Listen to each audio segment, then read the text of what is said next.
Hello student, हम 12th class accountancy chapter number 1 का question number 9 start कर रहे हैं। मनीष, नवन तथा वैभव एक फर्म के साझेदार हैं। 1 अप्रैल 2016 को उनकी पूंजी खातों के शेष क्रमशः 4 लाख रुपए, 3 लाख रुपए और 2 लाख रुपए। तो बच्चों 3 पार्टनर हैं, ठीक है। मनीष, नवन, वैभव, तीनों की कैपिटल दे रखी है। साझेदारी संलेख में यह व्यवस्था है।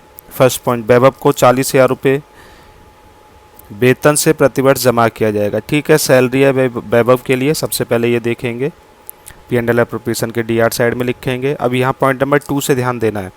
वैभव को वेतन, जो ये कहा गया था, सभी साझेदारों को पूंजी पर 10% वार्षिक ब्याज, तो पूंजी पर 10% वार्षिक ब्याज, interest on capital, P&L appropriation के DR साइड में लिखेंगे। तथा इस पैराग्राफ बी में वर्णित अतिरिक्त पारिश्रमिक का प्रावधान करने के बाद इस बी पॉइंट में हमें एडिशनल रिम्यूनरेशन की कैलकुलेशन करनी है, ठीक है।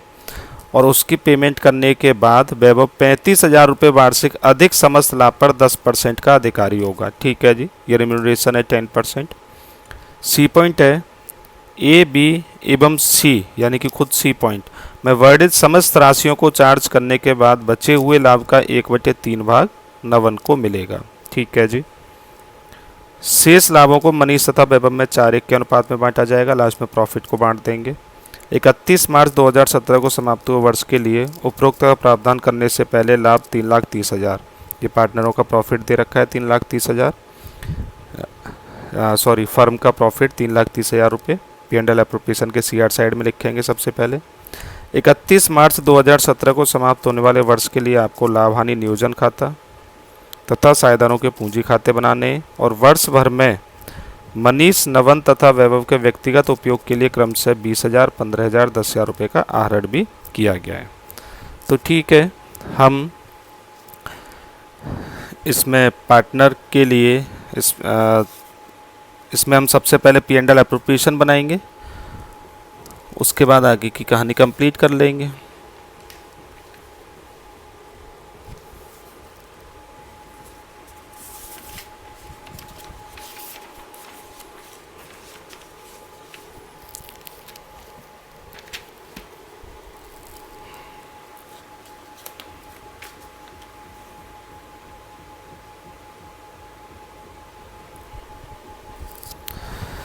तो चलिए सबसे पहले हम P&L एप्रोप्रिएशन स्टार्ट कर लेते हैं।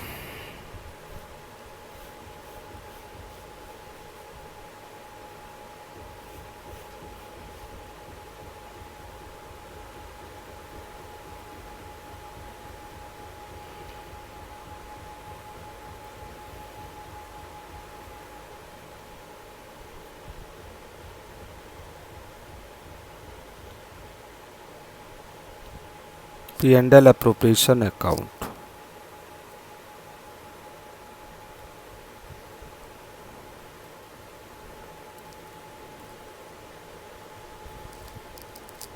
तो सबसे पहले हम लिखेंगे net profit by P&L account, यानी कि नेट प्रॉफिट।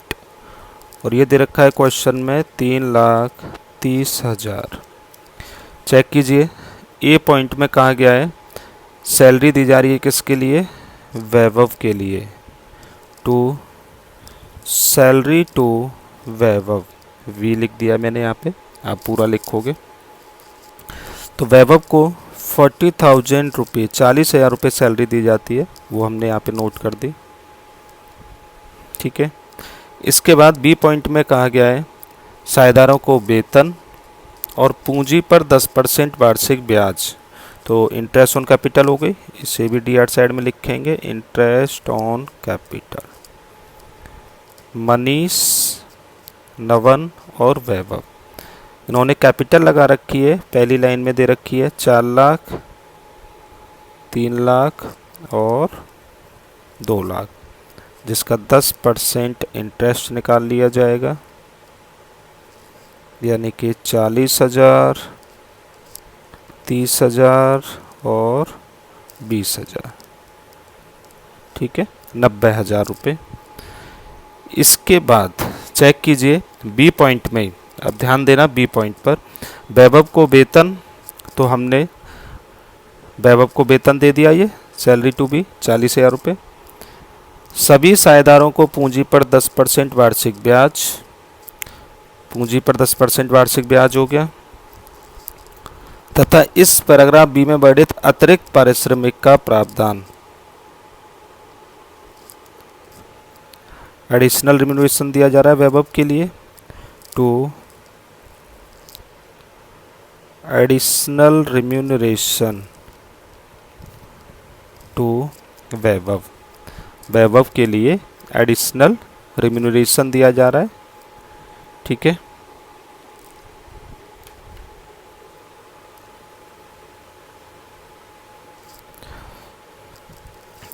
अच्छा जी, जो कि कितना है, जो कि है आपका 10%,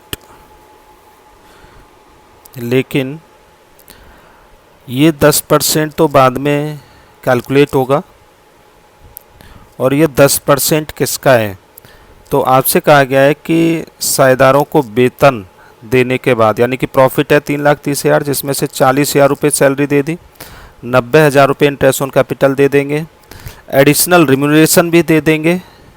ठीक है, ये भी घटा देंगे, 330 में से ये तीनों अमाउंट घटाई, और 35,000 से अधिक अमाउंट जो होगी, तो 35,000 और घटा देंगे, तभी तो पता चलेगा कितनी अमाउंट होगी अधिक, और 35,000 घटाने के बाद जो अमाउंट आएगी उसका ये वाली अमाउंट कितनी है बच्चों, 10% है।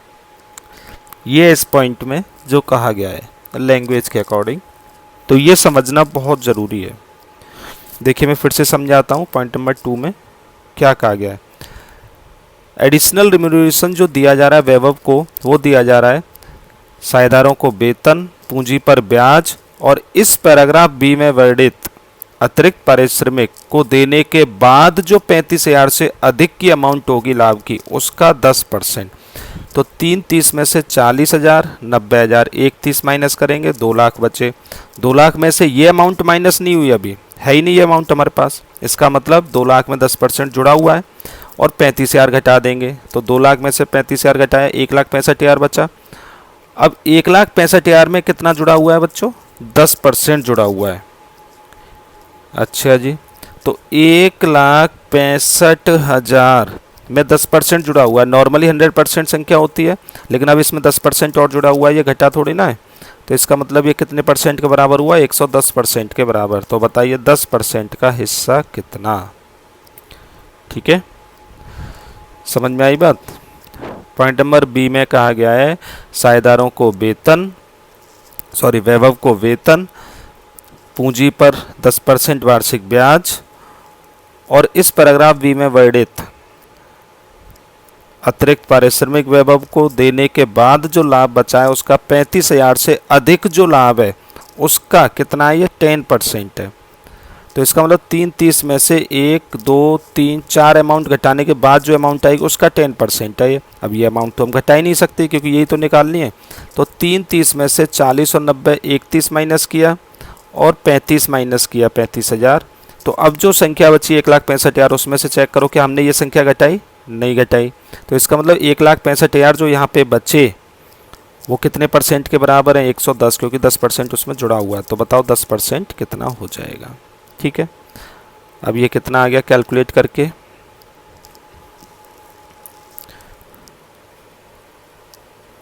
15,000 रुपये। तो यहाँ कितना आ जाएगा, 15,000। देखो मैं आपको सॉल्व करके बता देता हूँ, और आगे ये आ गया 15,000।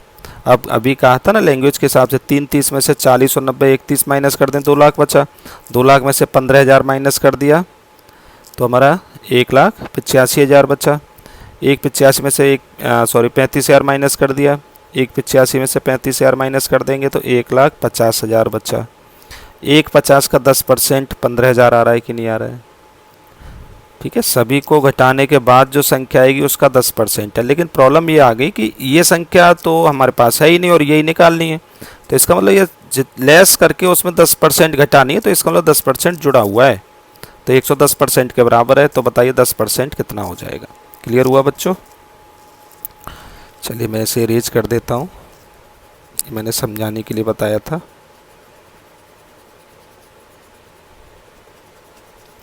चलो इसका एक वर्किंग नोट भी बना देते हैं, ये कितना आ गया 15,000।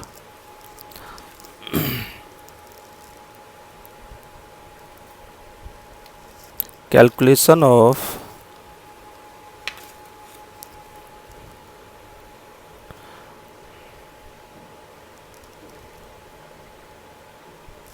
एडिशनल रिम्यूनरेशन टू वैभव।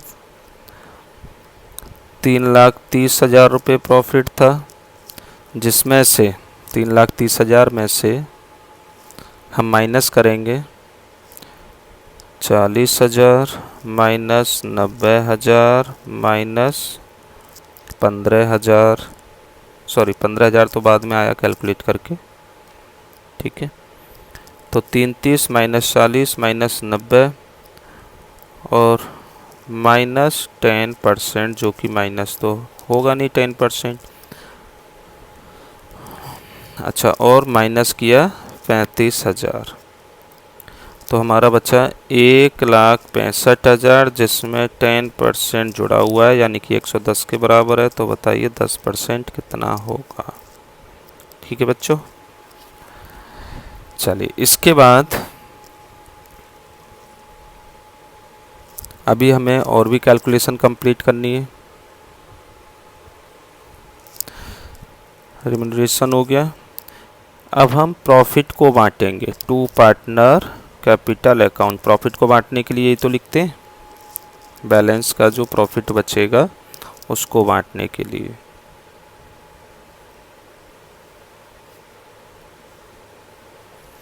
तो सीआर का टोटल आ रहा है 3,30,000, जिसमें से डीआर के 90 और 40 31, यानी कि 2 लाख माइनस 15 1,85,000 रुपये शेष बचता है। ठीक है, अब इसको इसमें से बांटने के लिए चेक कीजिए, डी पॉइंट में कुछ कहा गया है।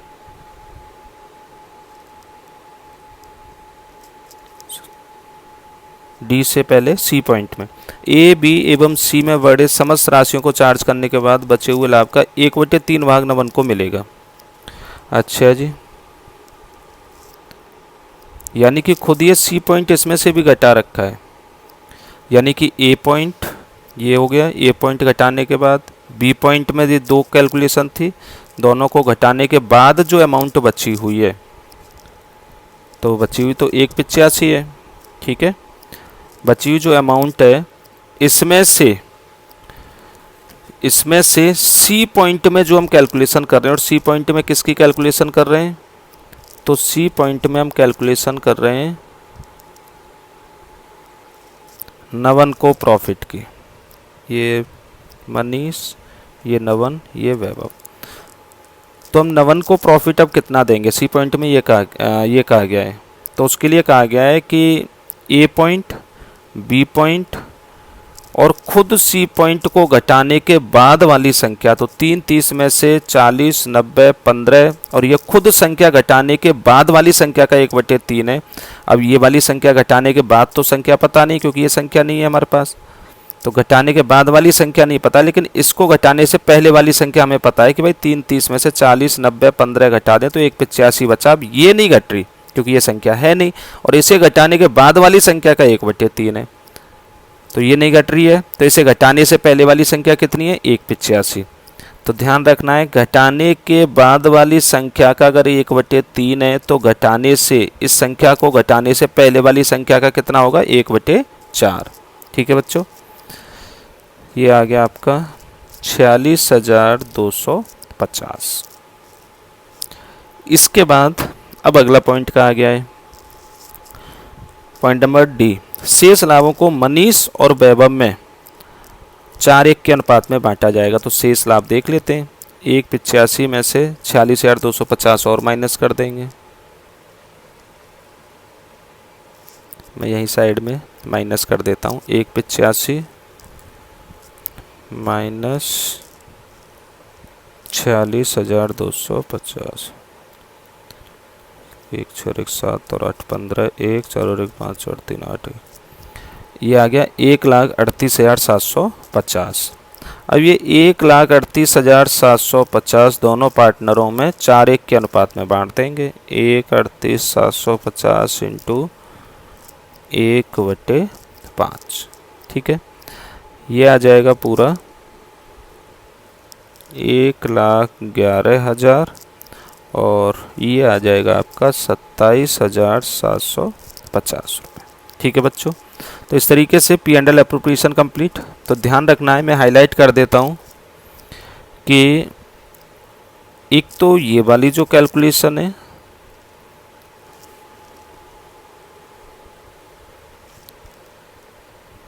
और एक ये वाली जो कैलकुलेशन है, इनको आप बार बार प्रैक्टिस करोगे। बाकी और कोई कैलकुलेशन टफ नहीं है। ये क्वेश्चन में दे रखी है सैलरी, ये भी 10% क्लियरली कहा गया, ये भी 4:1 के रेशियो में बांटना है बचा हुआ, लेकिन इन दोनों की कैलकुलेशन पर ज़्यादा फोकस करना है, ठीक है।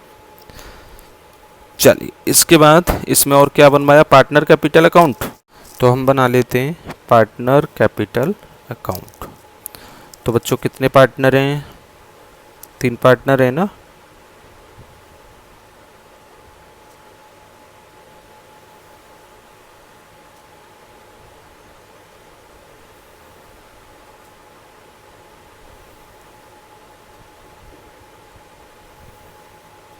दो और 3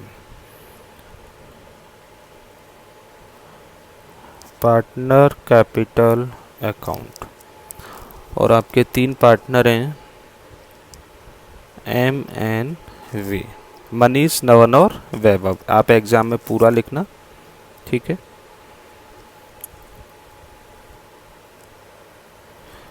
पर्टिकुलर। तो सबसे पहले यहाँ कैपिटल का ओपनिंग बैलेंस लिखेंगे, बाई बैलेंस BD। चेक कीजिए, सबसे पहली लाइन में लिखा हुआ है कि इन्होंने कैपिटल लगाई है 4 लाख, 3 लाख और 2 लाख रुपए। इसके अलावा जो भी पार्टनरों के लिए पैसा देना है, ए पॉइंट में कहा गया है सैलरी देनी है वैभव के लिए, तो वाई सैलरी CR साइड में लिखते हैं जो भी पैसा देना है। वैभव के लिए सैलरी कितनी है, 40,000। इंटरेस्ट ऑन कैपिटल आया था सेकंड पॉइंट में, CR साइड में लिखते हैं, फॉर्मेट याद होगा ना सभी को, by interest on capital account. और ये हमने कैलकुलेट की थी पी एंड एल अप्रोप्रिएशन में 40,000, 30,000 और 20,000, ठीक है। ये तो आसान है पार्टनर कैपिटल अकाउंट। इसके अलावा चेक कीजिए, एक रिम्यूनरेशन भी दिया गया था बी पॉइंट में। रिम्यूनरेशन किसके लिए, वैभव के लिए, और ये कैलकुलेट करके आया था ना 1,65,000 बटे 110 इंटू 100, 15,000 रुपये, ठीक है जी। इसके अलावा चेक करो, क्वेश्चन के सबसे लास्ट में ड्राइंग दे रखी है। ड्राइंग और इंटरेस्ट ऑन ड्राइंग किधर लिखते हैं, DR साइड में,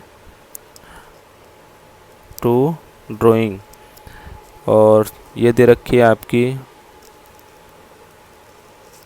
20,000, 15,000 और 10,000। इसके अलावा एक पी एंड एल अप्रोप्रिएशन का बैलेंस भी है। पी एंड एल अप्रोप्रिएशन की DR साइड में आया था ना बैलेंस, यहाँ पोस्टिंग हो जाएगी CR साइड में by P and L appropriation account. और 1,11,000 पहले के हिस्से में, दूसरे के में थे 46,250 और तीसरे के हिस्से में थे 27,750। बस और तो कुछ दे नहीं रखा है। टोटल कर देंगे और बैलेंस कैलकुलेट कर लिया जाएगा।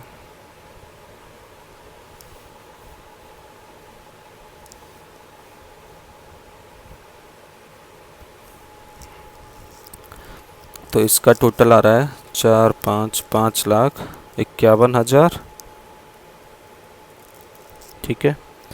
इसका आ रहा है 3,76,000। अच्छा ये 250 और है लास्ट में, 3,76,250। और इधर आ रहा है सबसे लास्ट में 3,02,750, ठीक है। अब CR के टोटल में से DR का टोटल माइनस कर देंगे और जो बैलेंस बचेगा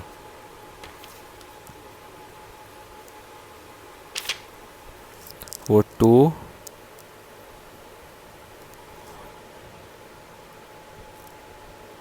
बैलेंस CD, क्लोजिंग बैलेंस हो जाएगा। तो 551 माइनस 20,000, 5,31,000, ठीक है। 376,250 माइनस 15,000, 3,61,250, 3,02,750 माइनस 10,000, ये आ जाएगा 2,92,750, ठीक है। अब लास्ट में DR का भी टोटल कर देंगे। 5,51,000, 3,76,250 और 3,02,750, ठीक है। तो इस तरीके से पार्टनर कैपिटल कंप्लीट हो जाएगा। और बच्चों, ये क्वेश्चन नंबर 9 का सॉल्यूशन था। बिल्कुल ऐसा ही आपकी बुक में एक एग्जाम्पल दे रखा है जिस पे आप प्रैक्टिस करोगे, और वो एग्जाम्पल नंबर मैं आपको बता देता हूँ। एग्जाम्पल नंबर है 18। उसमें याद रखोगे पॉइंट नंबर 4 में कहा है 1 से 4 तक समायोजन करने के बाद B को शेष लाभ का 1/4 भाग दिया जाता है। इस क्वेश्चन में तो 1/3 दिया जा रहा था, ठीक है। यहाँ पे था ना, यहाँ 1/3 दिया गया था, तो हमने घटाने के बाद का 1/4 किया। वो घटाने के बाद का 1/3 था क्वेश्चन में, तो घटाने से पहले का 1/4 होता है। अब घटाने के बाद का अगर 1/4 दे रखा हो तो घटाने से पहले का एक और बढ़ा देंगे, यानी कि 1/5 हो जाएगा, ठीक है। तो एग्जाम्पल में याद रखना है, एग्जाम्पल नंबर आपका था ये 18। एग्जाम्पल नंबर 18, ये आपका होमवर्क है जिस पे आप प्रैक्टिस करोगे। और इसमें याद रखना है जो घटाने के बाद का 1/4 है, वो घटाने से पहले का कितना हो जाएगा, 1/5। घटाने के बाद का 1/4 तो घटाने से पहले का 1/5, ये इक्वल आएगा, ठीक है बच्चों। चलिए, थैंक यू।